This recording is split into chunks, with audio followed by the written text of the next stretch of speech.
السلام علیکم ناظرین، آپ دیکھ رہے ہیں دارالعلوم انسٹیٹیوٹ میں ہوں محمد اویس۔ آج ہم کرسب سے مختلف خوابوں کی تعبیریں پوچھیں گے۔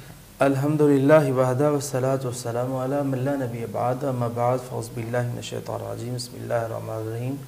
اویس بھائی، خواب کے اندر انسان بطخ دیکھے تو اس کی تعبیر ہوتی ہے کہ اللہ مالدار عورت دے گا۔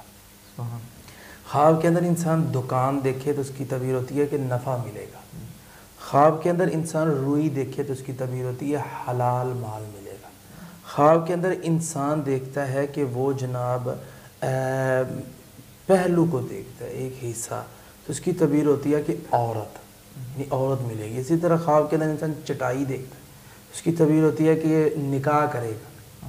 خواب کے اندر انسان بیابان دیکھتا ہے، ویران بیابان علاقے، اس کی تعبیر روزی بھی ہوتی ہے۔ اسی طرح خواب کے اندر انسان پیاز دیکھتا ہے تو حرام مال کی طرف اشارہ ہوتا ہے۔ اسی طرح خواب کے اندر انسان پیشانی دیکھتا ہے، اپنی مرتبہ اور عزت ہوتی ہے۔ اسی طرح خواب کے اندر انسان جنگل دیکھتا ہے تو اس کی تعبیر نفع ہوتا ہے۔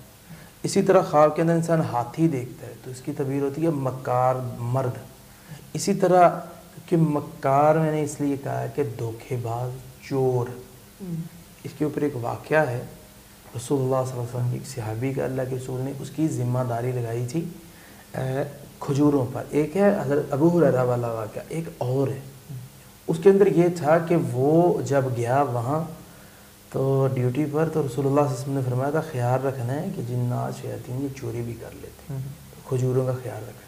اس نے کہا کہ میں نے جا کے دیکھا کیا ہے کہ ایک بہت بڑا ہاتھی آ گیا یا کر، تو میں نے جب اس کو بازو سے پکڑا تھا، اس کا بازو ایسا تھا جیسے کتے کی عادت ہے۔ تو یہ صحیح حدیث ہے۔